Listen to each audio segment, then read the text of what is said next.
good evening, everybody. Hello, my name is David Leonard. I am the president of the Boston Public Library, and it is my pleasure to welcome all of you to your library. Welcome to your library. On a number of special occasions, I get to sit down with a special guest or two and sometimes talk about their work. Tonight, we are thrilled to have my friend back, Malia Lazu, who is an accomplished and award-winning tenured strategist at the MIT Sloan School. She we'll be here all night if we do this. I was going to say. She's that cool, okay. Also, we worked a little bit together in your former career when you were leading one of our local banks for a while. But tonight we are celebrating, your work as part of the Lazu group, and especially the publication, today's publication date of your first book, From Intention to Impact: A Practical Guide to Diversity, Equity, and Inclusion.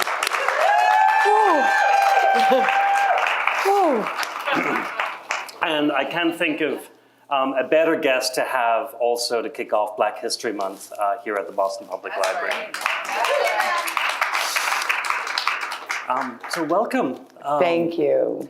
So good to have you here. Congratulations on the launch. Yes, I don't feel it's right to, compare it to childbirth because I've never done that, and my friends say it's a hell of a lot harder than writing a book. But at the end of the day, it's been this labor of love, and at a time when I started writing this book, women had full access to their bodies, and institutions of education had the ability to see value because of people's skin color. And when I finished the book, neither of those things existed. And so it's been quite a journey. We will absolutely get into the details of this and the pushback that you're documenting. In fact, you've incorporated pushback into the methodology that you're recommending to us and how to deal with it. Just a quick few logistics for everybody who's joined us tonight. We are recording tonight. We're not broadcasting live, but we will be recording and publish it on our YouTube channel at the library a little bit later on. So we'll have about a 40-minute conversation between both of us. Then we have about 15 minutes for questions from all of you. And there will be a book signing and book buying if you haven't done it already, due to our friends from Trident Bookseller and Cafe over on Newbury Street. The library believes in supporting our independent bookstores in this work. So that's our logistics, and of course in advance thanks to our programs team and our AV team, and also to Malia's team and Trident, just to get this set up. And so now that Malia's had a moment to catch her breath, I am however going to ask you to describe what we're both wearing, this wonderful gift that you just presented. I'm sure people might have questions. Yes, thank you, and thank you for that moment. So what I'm wearing is a lei, and what David is wearing is a lei, and those of you who haven't read my book yet or might not know is I'm originally from Hawaii, and a lei is a symbol of love. It's a symbol of welcome. It's a symbol of celebration. In high school, there's actually a competition, like how popular are you is by how many leis you have. And so you're like, yeah, my leis were past my eyes. My leis were falling off my head. This idea of a lei to show, that you're loved and you're being embraced. And so my auntie Rosalani sent me a bunch of leis for this stop, and I go to LA tomorrow, and so I'll be wearing my aloha leis for as long as possible. And I was so happy that you were able to join me in this tradition, so thank you. Happy to do so. Let's turn to the work and to the book. I'm going to start with a pretty general question, Malia. Tell us a little bit about your story and what led up to this work and this book. I think the first piece that's important to remember and for people to realize is I was born and raised in Honolulu, Hawaii. And that is the 50th state in the union. It actually hadn't been a state for 30 years when I was born. Okay, it wasn't, it wasn't even in its 30s yet as a statehood. But it's a majority, it's a majority minority. I hate that term, but it's a diverse state. It's the most diverse state we have. And it also has a very Asian focus, right? So you don't necessarily have white, black, Latino, right? You have Japanese, Chinese, Korean, Filipino, Cambodian, right? And all of them bring something to the table. And one of the best dishes, one of the best things you can eat when you go to Hawaii is called the plate lunch. And on the plate lunch, you have 8 different cultures, right? You have mac salad, you have this thing called loco moco, which has meat and rice, and you have all these foods from all over the world that come in to make this amazing plate to eat. And so that's where I think my understanding, right, that diversity actually makes us better really comes from. Also being biracial, right? Understanding that there are differences in people and that people have different opportunities. Understanding that I think was really important. But this book really came about when I got to MIT and I realized that there isn't a lot of organizing or talk about how corporations can make a difference. And I wanted to put something down that was for corporations. I truly believe that most corporations want to make money and do good. And they want to do those two things. Now, if there's a choice, I'm not going to bet on them. But I do believe that they want to do those two things. And if given an opportunity to do those two things, they will. And what we know is that companies are spending a lot of money on DE&I and not seeing the impact. And that's why I was like, oh, wait, I have a guide for that. And here it is. Now, I think it would be, no one would deny that we're experiencing a new level of backlash against DEI work. And we could, if we had many hours, we could do a 400-year history tour. We could look at the Civil Rights Act and what happened and didn't happen after that. We could look at here in Boston the history of busing and integration challenges, and those are very much with us on an upcoming anniversary as well. We can look at 2020, George Floyd, Trayvon Martin, other names that we grew to know through their deaths and through their stories. But in the wake of those events and sequence of events, it felt like there was a moment of progress about to happen, a moment of breakthrough once again. And yet I think now we're seeing more backlash. Could you talk a little bit about what you see in your work on that continuum? Definitely, and I've now been on that continuum for a few decades, right?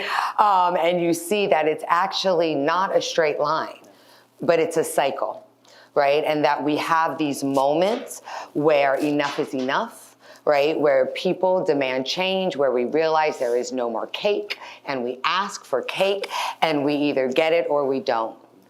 And then if cake is given, right, I like to say, then you have the social justice clawbacks that I talk about in my book, right?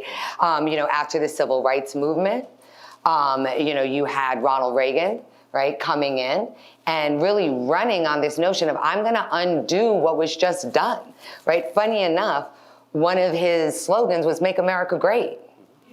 Right? And so he was running on the same idea that Trump is running on. Right? And so then we have these moments, George Floyd, right? Undeniable. And we can make progress then. We can take a leap. And if we're ready, we will. And you hope that happens. But fatigue and pushback is inevitable, right? It's undeniable. Every gain needs to be protected because we haven't yet changed the culture in the U.S. And so, I think it's important that we remember that we are in a time of change right now, right? The streets are talking, and they are talking differently than politics, right? There is a disconnect. There's a generational disconnect, right? America is browner, younger, and more fluid than ever before.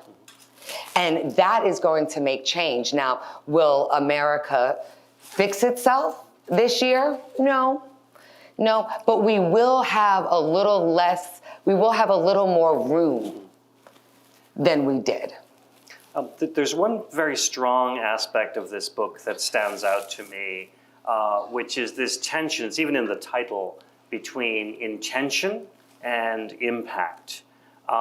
Because I think, and this is a characteristic not just of corporate America, but of organizations in general. To your earlier point, we want to do the right thing, and we sometimes make incredibly strong statements and declare our intentions, and yet do we carry over into action?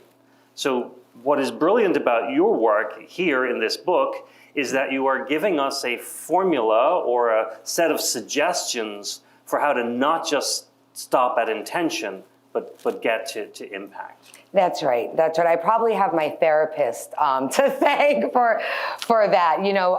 If anyone's done change work in themselves, right, they know that intention is just half the battle, right? Intention is the start. Or as my grandmother used to like to say, the road to hell is paved with them, right? And it's important to have, but especially when it comes to diversity, equity, and inclusion, you get high fives for intention, right? So a CEO signs a pledge and they think it's big enough that a press release should go out about it, right? And I'm not saying that it's not important. That's a very important start. But talk to me in 5 years, right? Talk to me in 10 years. Where is that commitment? And so I really wanted to be able to distinguish, right, that your intention is not impact. Right. It's a start. It's a start, but you recognizing that I deserve to live is not where we're ending. That's not the end game. The fact that we even have to start there is an indictment of It's an indictment, society. right? And it's not something that we should in any way accept, as an end game. And yet in the narrative, right? I mean, if you think of George Floyd, you had Jamie Dimon taking a knee and putting up his fist, right? One of the most powerful men in America, right? Runs one of the largest banks in the world, in America, and that seems really great.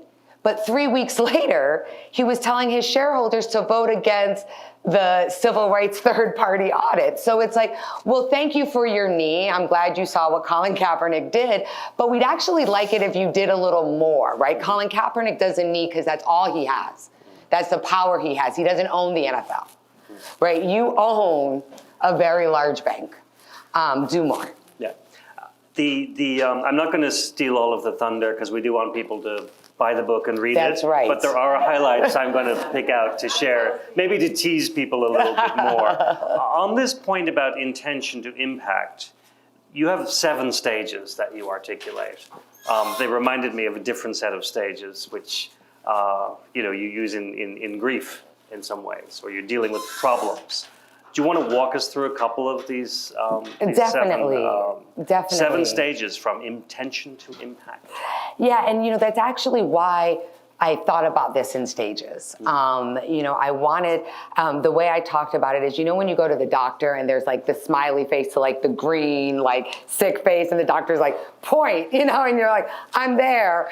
That's what I wanted to express, to have a way for us to look and say, oh, this is where my company is, right? Not, we're doing great this year, right? But we are on stage 3, right? And so the first 3 stages are what a lot of companies do.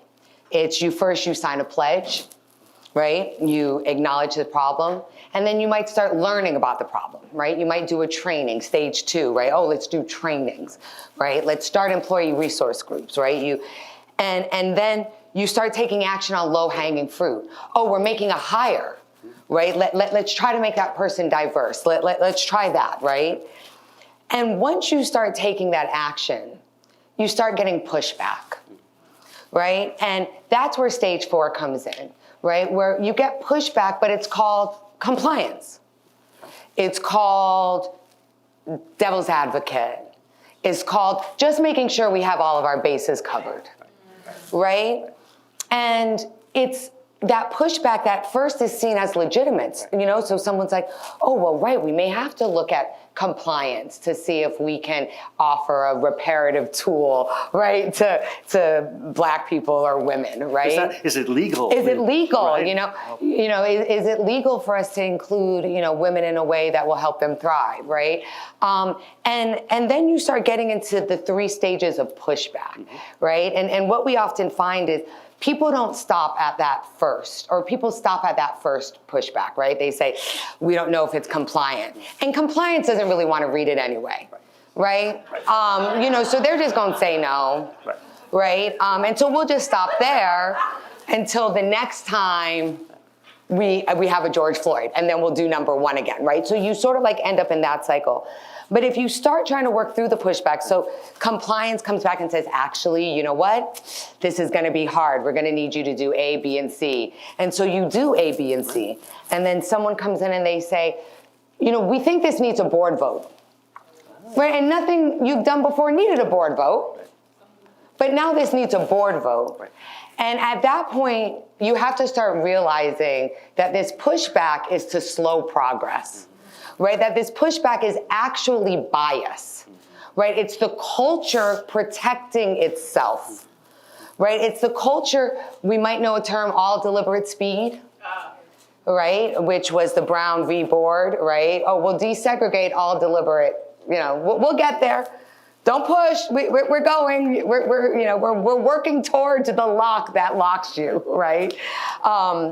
And stage 7, I quote Barbara Clark, who's this amazing female investor who invests, unapologetically in female and women of color, very unapologetic. And she says, and then you just have to get to the point where you write the damn check, right? Because you can ask the women all the things, all the questions you've never asked a man.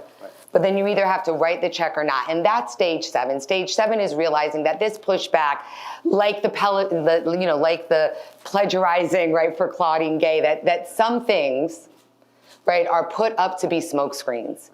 And you have to move through those smoke screens to actually get to impact. Because if you let the smoke screen blind you, then you're not going to be able to make change. And the, male, white, straight, able-bodied culture will dominate.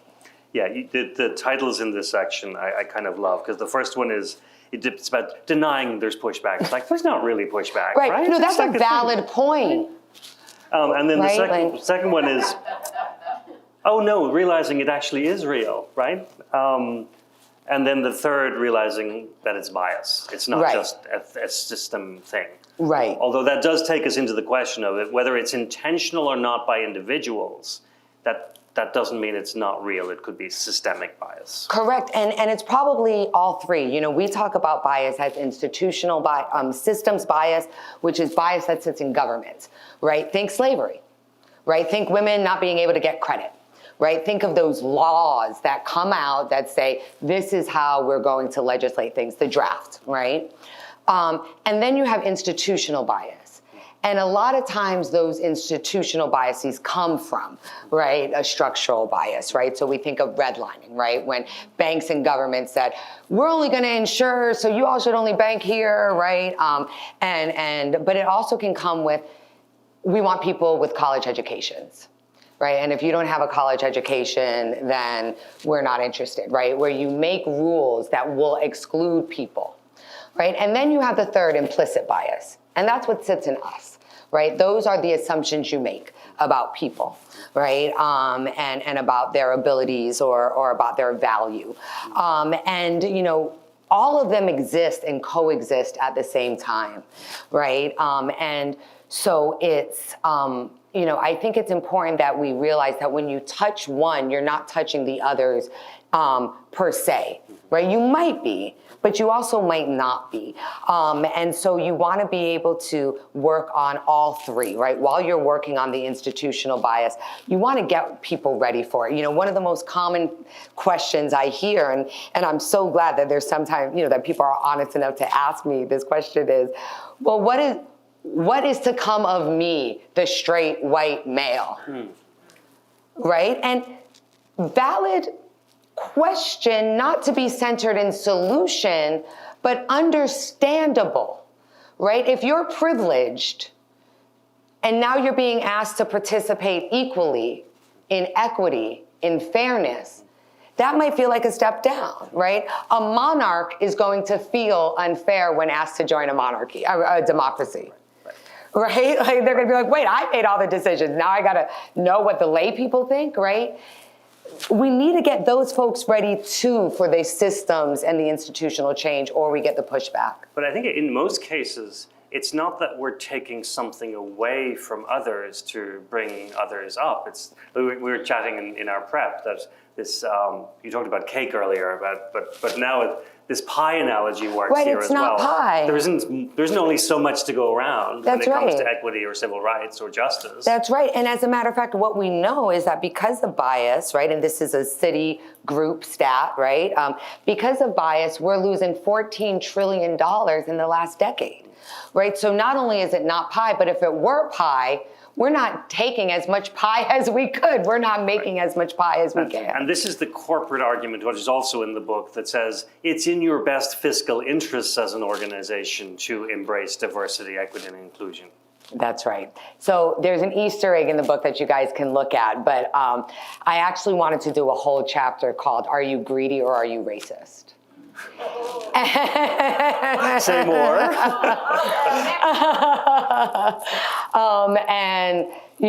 And the conversation about greed is one that I don't want to, right? I mean, I understand all that, right? So for everyone's like, well, greed isn't good either. Correct. Greed is not good. But what I was always told in business is that, well, greed is natural. Greed is what we do. Greed is capitalism. Greed is as American as apple pie, baby. You can't tell people they can't be greedy. If I can get $1 trillion, I'll get $1 trillion, right? Now, we decided first to do that off of the backs of human beings, right? We now do it in other places and in other ways. But this idea that greed, well, that's the economy, right? Well, if that's the economy, and if I tell you that diverse teams are 34% more profitable, so if you can't embrace this work because it's the right thing to do, at least embrace it because you'll be a stronger business. Right. Okay. Right. And don't include me because of charity. I'm not a charity. I have value in the economy, and we can all make money together, and I should get a cut of whatever value I bring to your company. Right? You're not hiring me because of charity. You think it's charity. Right? But you also think that Taylor Swift's boyfriend invented the fade. So, How long do we have for this conversation? Just stories I couldn't include in my book, so I now have to include in the doc. What is that about? Right? Cultural Columbusing appropriation. I don't even really know what to call it, but it was really hilarious. God bless the New York Times. Yeah. Wait, what do they say in the South? Bless their heart. Yeah. Assuming that we're not taking capitalism apart, which might be That's my topic. third book. Okay, right? the third book. All right, one at a time. I do want to go back to the systemic racism part and pull the thread through to the next piece of this, which you open one chapter with a quote from Angela Davis and looking at anti-racism in particular. This is where the focus moves in the book next. It's not enough to be not a racist, but one has to embrace being anti-racism as well. This is the work that Ibram Kendi has certainly become more famous for as well. Could you unpack that a little bit for you? And what in your take in the corporate organizational world, what does that look like? It looks like understanding saying, I am not a racist, we are not racist, actually shows your ignorance. right? It's actually understanding that you have to actively work to undo racism. That to not be a racist is not enough. To not be a sexist is not enough. You actually have to actively work to repair the society to protect women, right? You actually have to work to repair the society to protect people who have been violently excluded, right? In that way. And so to be an anti-racist is where this work is moving, right? And the story I talk about in the book is when I was in Alabama. And I was in Alabama with one of my dear friends who's here. There was this guy who was from the South. This is CJ in the book. CJ in the book, yes, CJ in the book. And he was from Alabama, born and raised, multi-generation Alabamian. In his house, he had a Confederate flag, sort of taped up to the wall. And so I asked him about the flag. And, he obviously knew that I wasn't asking because I wanted one, right? And he said, oh, no, don't worry about that. My family didn't own slaves, right? And that was sort of his answer for me to understand that he wasn't, that, the flag for him wasn't about slavery. I mean, his family was too poor to own slaves. Probably could have used the jobs that were given to the free labor, but that's a whole other conversation. And that I was supposed to be okay with that. That I was just supposed to understand, no, you get it, everyone was doing it, but we weren't really doing it, right? We just had the flag. And it was like this moment of, can you imagine, right? Like, we're in a time of slavery, right? Like, there's chattel slavery happening, and someone's walking and saying, well, I don't own any. Right? Like, that's not a good enough answer during a time of slavery, right? To walk by the cages and say, I can't afford them, right? Like, but yet that's what we do when we say, well, I'm not racist, I'm not homophobic, I'm not sexist, right? You actually have to be more than that, right? You have to make sure that your company is safe when you invite the LGBTQ community in, right? That it understands, that the company understands that the people that are inviting in many times are on survival mode when they're walking into the streets, right? And build an environment that's safe for that. The flag example also illustrates, I think, an opportunity for dialogue. But I don't think you had a willing partner in this example. No, and I don't know if I was a willing partner either, right? And what I mean by that is, when you're willing to have, when you need to explain your humanity to someone, right, that needs to happen in a really safe space, right? And you can have a safe space where someone really doesn't understand why they don't see your humanity, and still hold a safe space for that, right? So I don't think that means you can only be safe if people have read Angela Davis, right? I think you can be learning and still hold a safe space.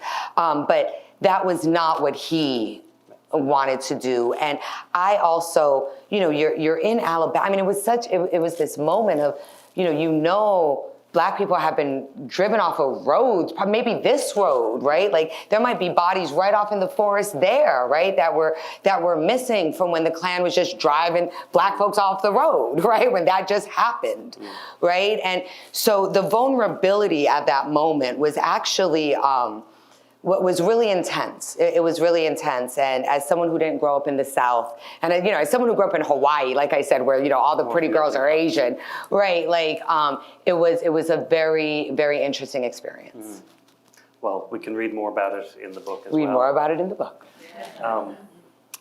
You've mentioned your own background in Hawaii, being biracial. We've talked a little bit about holding space for women in the workplace as much for people of color. I just referenced LGBTQ community. There's a spectrum here of issues that fall under equity work more broadly. I'd like you to unpack that a little bit for us in terms of, what is the Rainbow Coalition that Mel King spoke about, or that others spoke about, or work that they did play out in this corporate space?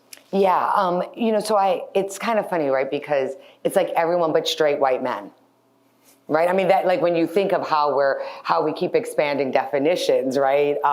For some reason, they haven't had to be redefined just yet.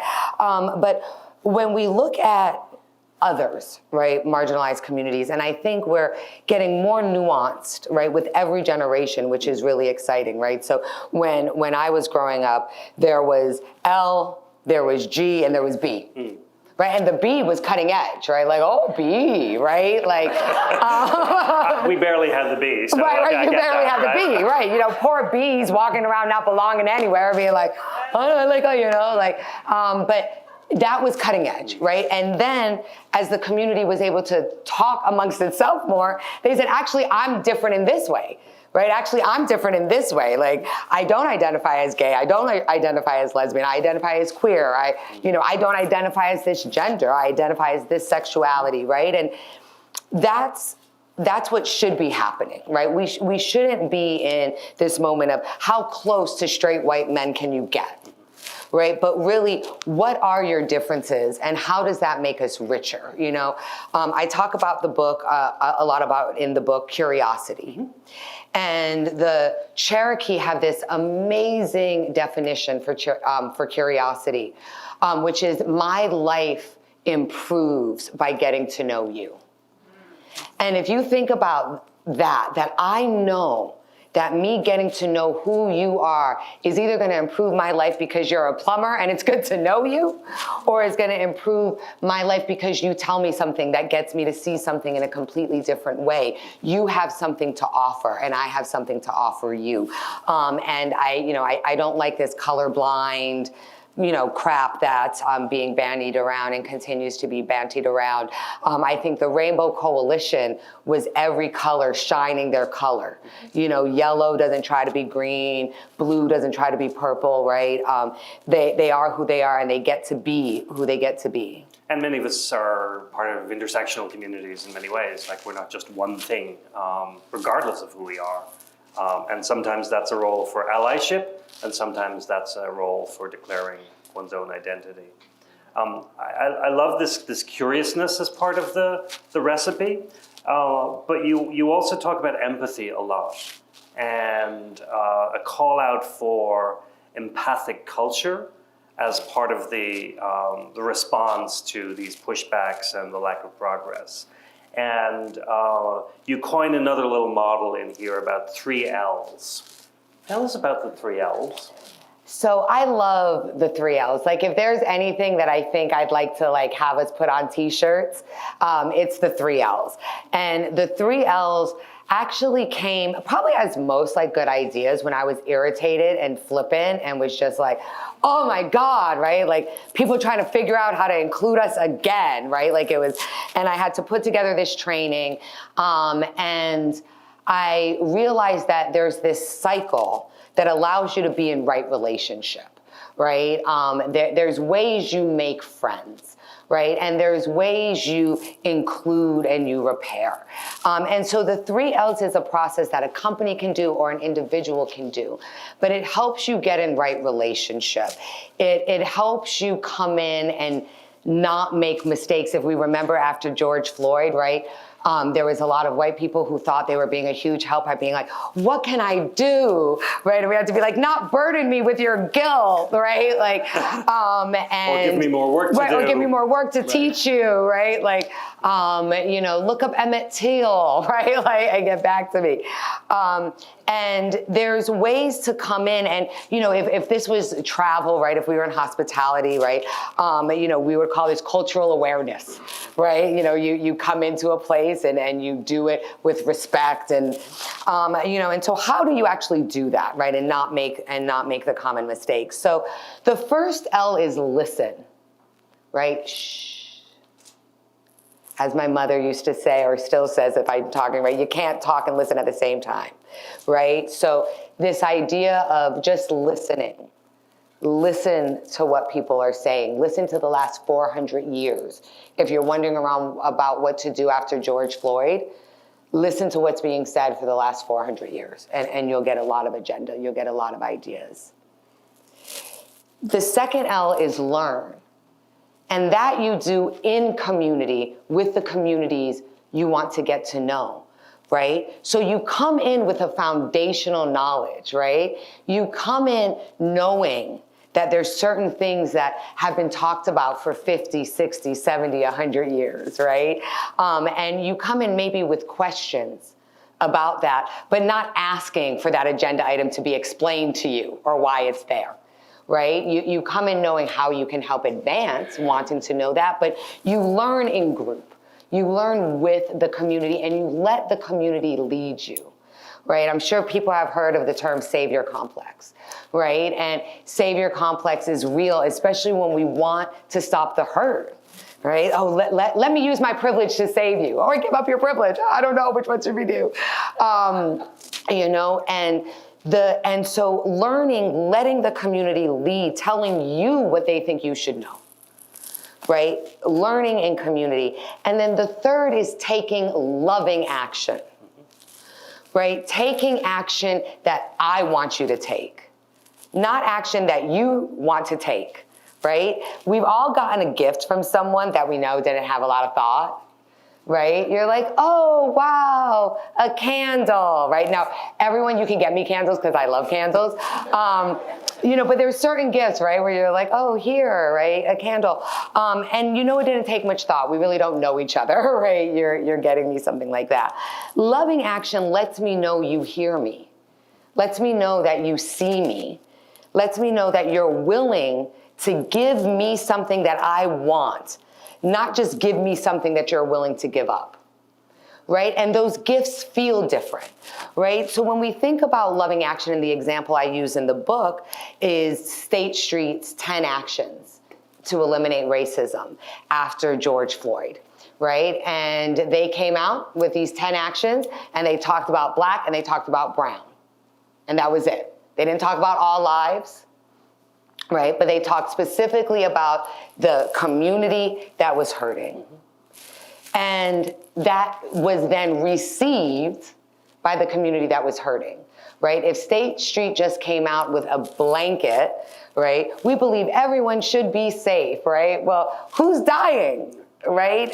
Who's the one dying? And that loving example lets me know that you're actually trying to help me. So an example of where this didn't work, but I think it's you know, it's the opposite, right? It's such a good lesson. After George Floyd, we got Juneteenth holiday, right? Does everyone remember that, right? And that's great, right? We love the Juneteenth is great. We love the Juneteenth holiday, but we got it because it was the next thing happening to Black people after George Floyd, right? If they had actually asked the Black community, they would have said, we'd like the Michael Brown Police Reform Bill, which we're now renaming to the George Floyd Police Reform Bill. That's the action that we would like you to take. But instead, America said, oh, here's a holiday, we're not racist, right? And that's what Black people were given, right, after such a horrific moment. That's not loving. That holiday wasn't loving. You know, I see some Black folks in the room. We've all been to the Black meeting. We don't talk about Juneteenth a lot, right? That wasn't the top of the agenda after George, right? Yeah. There's meetings, David. No, unfortunately, not enough, and sometimes the wrong people throw them. But that's a whole nother conversation. So now people are like, oh, look at what we did after George Floyd. Well, that wasn't something you did to the Black community. We didn't ask for that, right? That was just something that you did to get rid of the guilt, right? To check the box, to say that you did something. And so loving action feels the opposite. Loving action would be Jamie Dimon not taking a knee, but coming out and saying, I'm going to do everything in my power to get this George Floyd police reform bill passed. Like the performative actions come after to celebrate the work that has been done. We don't need Wakanda cosplay as we saw in Congress after George Floyd. Great phrase. Great phrase. But if anyone does want to do Wakanda cosplay, I'm totally down. That's also true. We're going to get ready to take a few questions from the audience. So Kristen will be walking around with a microphone in about a minute or so. We are recording, so we do want to capture the questions and hopefully Malia's answers or thoughts.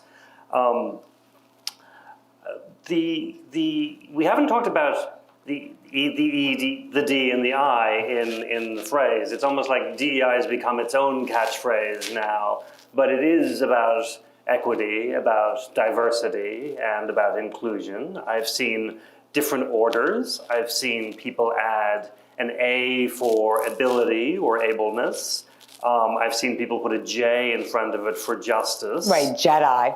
Which has a, yeah, right. So it has a coolness factor to it, but and there's an important substance behind it. But what's your thought on this, how this concept is becoming almost a trope for what it's not instead of moving the agenda forward? Yes, I mean, it's, these words prove, right, that we are in a constant search for mainstream comfortability, right? Because it's called liberation, right? That's actually the term, right? That's actually the term. And then we called it affirmative action. And to be honest, I think we're going to have to call it something else because it seems like DE&I is now going to become illegal or, whatever they're going to try to do to bring Jim Crow back. And hopefully corporations won't let them do it. But, it's, we bring in these words because we're setting intentions, right? So if you remember the first, well, like I said, it was affirmative action, right? And that's what we were doing, and are you an affirmative action hire, right? That's what people were scared to be, right? And then it became diversity, right? Oh, we're doing diversity. But then we saw that wasn't enough, right? Because you can invite someone to a party and they can know they are not invited, right? So then we said, oh, well, we're going to include them. And so we started talking about diversity and inclusion, D&I. Remember, D&I, we're doing D&I. And then it was like, well, wait, we're including them, but they're still not a thriving. They're still not an equity, right? We're still seeing inequities. And so now we're going to bring in the term equity, right? Well, what about people with disabilities? Right, now we need to bring in accessibility, right? B, we need to bring in belonging, because really the end game is everyone feeling like they belong, right? And I think all of those terms are important. But I think we want to remember that we need all of these terms because we haven't done it yet. Which is what the book is about, how we get to the impact, and these words simply declare the intention. That's exactly right, right? Get the intention, but really get to that impact. Well, I can certainly live with liberation as the end goal for sure. I think that's brilliant. Why don't we take a couple of questions from the audience, and we will take the first question, two questions down here in front, one on my right and then one on my left. Also, if anyone needs an amazing DJ, this person who's about to ask me a question is one to hire. Go on, Nomadic. Hi. Oh, wow, the room really filled up. Hi, friend. Yes, so came to mind, I was thinking about around Christmas time when Mayor Wu got a lot of friction, or should I say, when email slipped out about a Christmas party for folks of color. And, she had to publicly come out and say, well, okay, everyone's invited. But I just wanted to know your thoughts. I don't really know, the whole story of how it went down, but it was just what do you think about the party itself? And then what do you think about having to switch up for public or the folks that were upset? Yes. Yeah, just what your thoughts are on that. Absolutely. So I wasn't here, so I saw some of the rigmarole, on social media, and thought to myself, do you remember when they didn't think that Linda Dorsina-Forey could host St. Patrick's Day? Yeah. And so they were actually going to bring, I think, or did they for the first year bring it, or someone said, no, Linda's got to do it, right? But the first conversations was, we're not going to have an Irish, guy representing Southie. Who's going to host St. Patrick's Day, right? And that seemed like a valid question for Boston to ask itself, right? That question was allowed to be asked, right?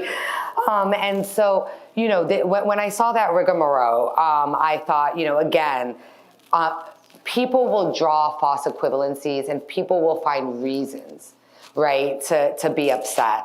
And the fact that there were all white dinners for decades in this city, that was not asked about. And again, this wasn't the annual city Christmas dinner, right? This was an organization that she was a part of, which was why she was allowed to host it.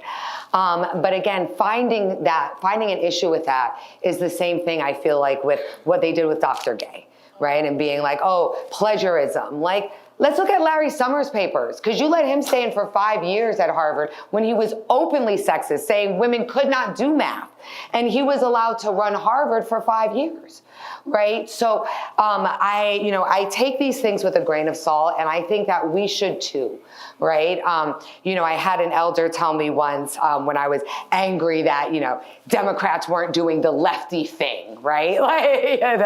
And the elder said, baby girl, that's just the fuzz between us and victory, right? And it's true, right? And we want to keep our eyes on the prize. There is a sort of dimension to this as well that suggests women in leadership and people of color in leadership, and people of color in leadership are held sometimes to a different standard. And I don't want to lose sight of that in this narrative. Right, and they don't get as much rope, right? I mean, we look at the Me Too movement, and we all knew, right? Any woman in the workplace knows that this is happening in every workplace in America, right? But when you found out that there were 45 NDAs for a person, right? And you were like, wait, this is costing a company $5 million, but you don't have enough money to do a DEI training. Well, get rid of the harasser, and you got $5 million worth of DEI training, right? And so that's when I really saw, just how many chances people in power get. And I think we're seeing that in a lot more ways now as well. We'll take the next question. Thank you. Hi, Malia. I'm a friend of your friends. This has been incredible. I really appreciate your authenticity and your optimism. Thank you. So my question is really connecting, 3 words that you've used here: intent, culture, and greed. And I was intrigued by your chapter, Waking Up to Uncomfortable Truth. So I've spent 30 plus years in corporate, C-suite, all that other great stuff. And what I struggle with, and this is why I love your optimism, because I need some help from you on that. The United States was never founded on the idea of inclusion. It was founded on genocide, rape, torture. Chattel slavery. Right. And it was never even, the Constitution wasn't designed for everybody. The Constitution was designed for a few.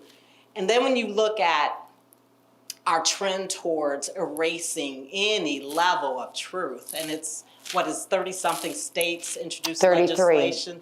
Okay, and 18 sitting on the books. Proudly, Massachusetts has never tried to do it. Yes. Although we banned some books in our time. Yeah, we banned some books. Well, we banned some books, but we haven't erased Black history yet. So I'm just curious, can we get to a culture change if the system was never designed to work for all? Yes. And the question is, how much of the system are we willing to walk away from? Right? Because we can change the whole system if we want to walk away from it tomorrow. If Black people decide to become Garveyites tomorrow, we will change the American economy if we get on a boat and go back and go to Jamaica or wherever. I like Jamaica, it's close. Do we get because as much as I love all of us, are we going to get along enough on this boat ride? I don't know. But this idea of, can we change the system? Well, not while we're busy using it, making money. And that's an honest conversation that we have to have with ourselves when we're talking about moving from intention to impact. I have an intention to work out 4 days a week. If I'm working 12 hours a day, my intention means nothing. I'm not going to make it to the gym, right? If I have an intention to change things, but I actually can't pull off something that makes people uncomfortable, boycotts, right? If we're not actually out there making things uncomfortable, I think it does become harder to change the system. And that's fundamental. But right now, I think we also have a unique moment.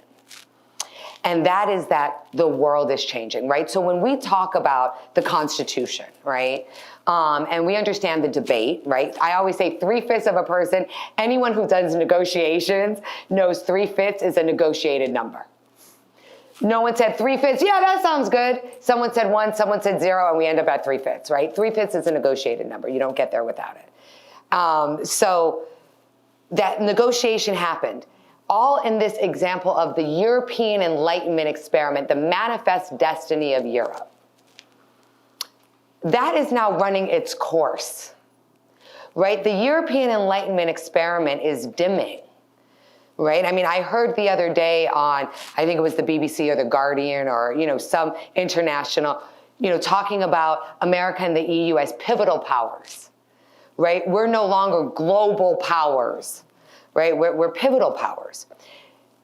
The best time to change systems is when the systems are failing, right? And so we know the deal, right? Which is why this is a guide from intention to impact, right? Because if you set the intention, you're not going to reach it with the current culture we have.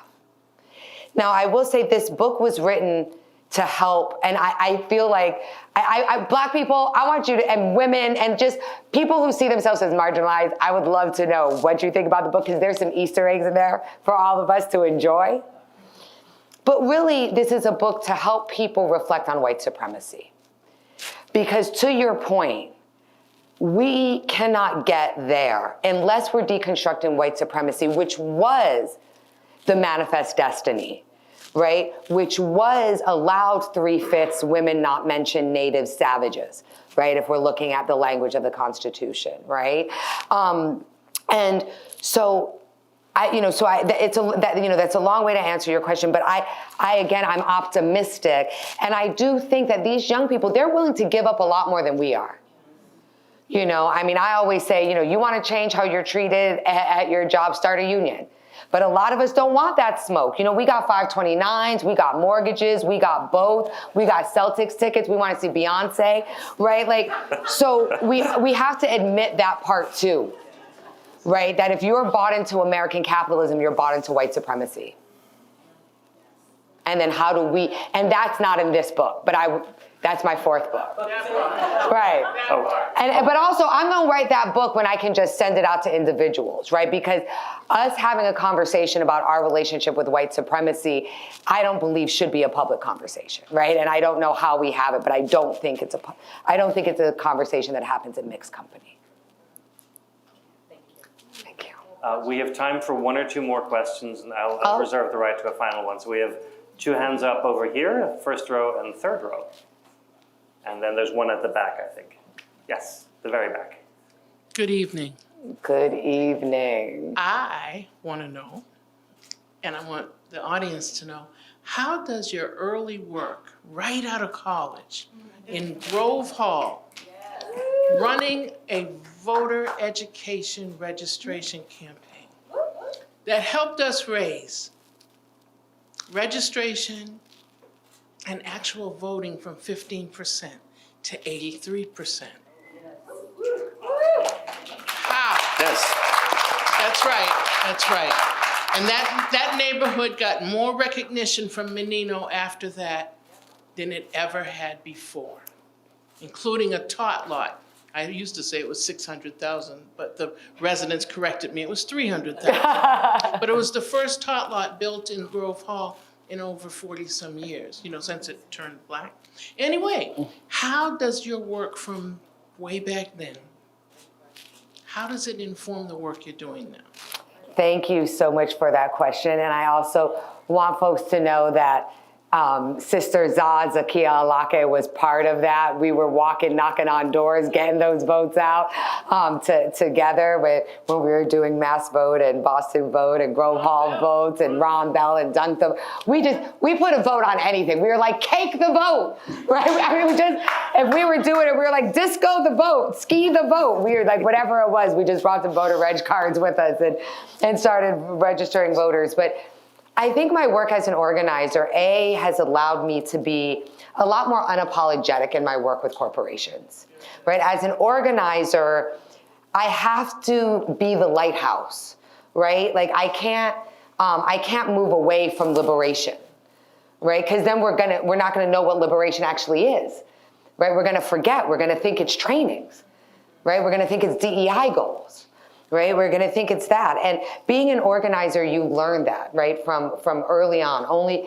In order to be a good organizer, right, you have to hold that light, right? Liberation is getting north, right? It's not having a benevolent slave master, right? Liberation is women being able to own homes and live by themselves safely, right? That's the beacon, right? That's the beacon. And being an organizer and being in the streets and needing to have those conversations, right? I mean, you know, bless his heart, Mayor Menino. Folks remember we've had enough run-ins, right? He and I did a few dances.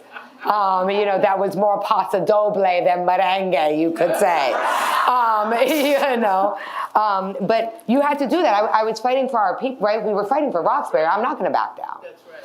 And you need that same fire when you're making change in corporations, but most corporations aren't organizers, right? They don't have that. So I think I'm able to bring that into corporations. But the other piece of it was not only the street organizing that helped me, you know, have that sense of integrity, I think that I bring, but it also helped me understand, you know, I worked deeply in 26 states over my career, and there's hardly a state or a place that I don't have actually faces of people that have value and should be included. And, you know, with the solidarity and the accountability that I have to my community and the commitment that I made to my community when I was blessed enough to become a community organizer is something that I don't take lightly, you know, and is something that if I am ever by power, I have to speak truth to it. It's Pavlovian, you know, and some people will say, you know, I'm seeing some people in here will be like, yes, she sure does, you know, because I'm like, oh, excuse me, are you a CEO? Let me tell you why you need to change what you're doing, right? But no one else does, you know, like no one else tells them that, right? I mean, they always have the funniest jokes and whatever you need. Sure thing, sir. Yep. Oh, I love that idea. You know, no, you know nothing about this, right? And in organizing, the hierarchy isn't there, you know. So I think the start of my career really helped me maintain this authenticity. And, you know, I'm not afraid of power. You know, like power really can't take anything from me. Right? I mean, it can make me uncomfortable, you know, but I have family, you know, I'm always going to have a bed, whatever. And that's what I learned in organizing. Well, thank you. We're a couple minutes over, but I'm going to take the 2 questions I promised we would take. You're next. And I'm sorry, I'll be shorter. I'm sorry, quick. Oh. Quick. Sorry. All right, phenomenal question, phenomenal answer. I've worked in corporate for quite some time, and you spoke a little bit about corporations making that journey from setting an intention and trying to get to impact, but these veiled resistance in terms of let's check with compliance, let's check with legal. If we do it for you, we have to do it for everybody. Could you talk about some tactics to break through? Yes, you know, so pushing back against the pushback. And what does that look like as a tactic? It looks like addressing and clarifying the pushback, right? So it looks like when someone says, well, I don't think we can do this, you saying, well, so-and-so has done it. So how did they do it? Right? Let's call them. You know, when I was working on this debt product, right? And you know, and the question was, well, if you're doing debt only for Black and Brown, that's not compliant, right? That fair lending, right? And I was like, but the goal of fair lending, right? And so I called the FDIC, right? I didn't just say, okay, right? Because there are times in businesses where general counsel and compliance are more important than your CFO, right? But if you then look at the general counsel and say, right, well, how are we actually interpreting this, right? Because as I see with the Trump case, you know, you can find a lawyer that'll argue anything. Right? Thurgood Marshall disagreed with the law. That's why he argued a different point, right? Lawyers go legal law, and then interpretation, right? And come up with something. So not being afraid, right? But really pushing back, you know, tying things to bonuses, right? Find a way around. right? Having people see that just because you're a high performer, if you're not a solid people manager, you're not going to get up, right? You're not going to get through. Holding yourself accountable, right, to people. So I think those are some of the tactics. Like when someone says, well, are we going to start hiring less qualified people because we have to hire diversity? You say, funny enough, that's actually not true. Right? Women and people of color oftentimes are overqualified for the positions that they hold because of bias. So we actually think that we can steal people away because they're sitting in positions that they know that they're overqualified for, right? And we might be able to even get them for cheaper, right? Than we can get someone else. And you start answering those questions, right? As I talk about in stage 6 and 7, when you realize that question is bias, then I realize it has no legitimacy. So if it has no legitimacy, then I shouldn't do anything with it, right? Now, do you have that power, right, to tell a general counsel to rethink? Maybe not, right? But you do have the power to send a memo on the lawyers committee, right, of civil rights that are saying that things are happening. One of the things that I think employees don't realize is how much power they actually have, right? And because of the microaggressions, because of the culture, right? Because they're feeling disempowered every day, I think they realize how much power they don't realize how much power they actually have. And standing up and saying something with a group of people, if you are safe, would be something to, another way to handle it. But don't accept pushback. Like it's no. I love, not that I have your expertise, but putting it back on the person who's objecting. What would make you comfortable with this going forward? Like put the onus back on. Right. What do you need? Or, I talk about in the book, right? I have never found a study that said that a room full of white men is more profitable or more effective than a diverse room. Right? There's no data in it. We have to prove that data. So if someone's pushing back, it's not true. Right? You don't have to be worried. Right? If we stand in our truth, we know they're wrong. And actually, if they want to start, hiring people with college degrees and things like this, right? The most educated demographic right now are women of color and women, right? So you're going to have to come to us eventually. Do it where we're not going to charge you as much. The first time. The first time, exactly. Final question from the back of the room. Malia, my love. So proud of you. And I was sitting over here trying to figure out if I was going to ask you about how you feel this election is going to pan out, or are we on the brink of a civil war? And I said, maybe we'll just talk about that in private. Okay. But this has been an incredible journey for you in releasing this book, and I want to know in this very moment, how do you feel? I'm not gonna take that away. Well, I'm also glad it's the last question because I have a face full of makeup, and so I've been like, no tears, no tears, no tears.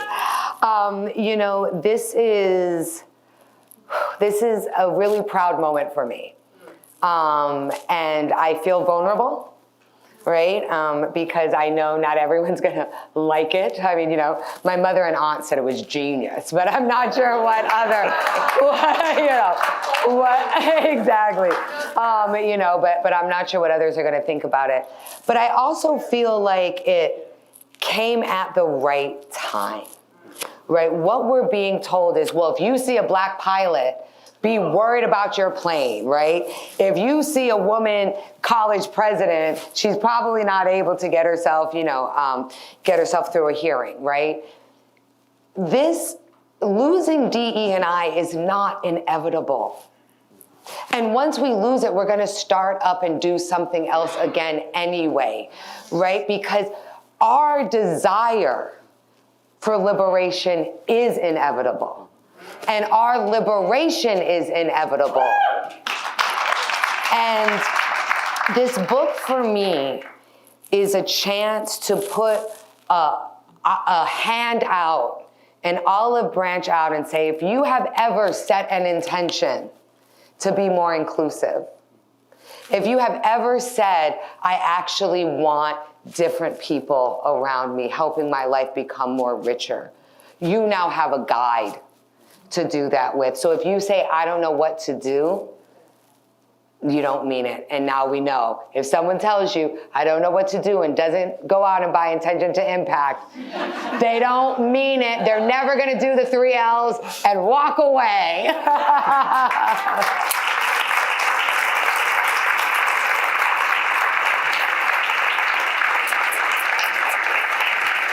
Malia, thank you so much for sharing your vulnerability with us, your work with us, but most especially your joy with us. Good luck with the launch that's official today. There are plenty of copies at the back. You'll be signing a few for people. Some. And I'm not sure whether to hope you do or don't end up on a banned book list. Yes, my mother would be very proud if I do, but thank you so much, everybody. I really appreciate it.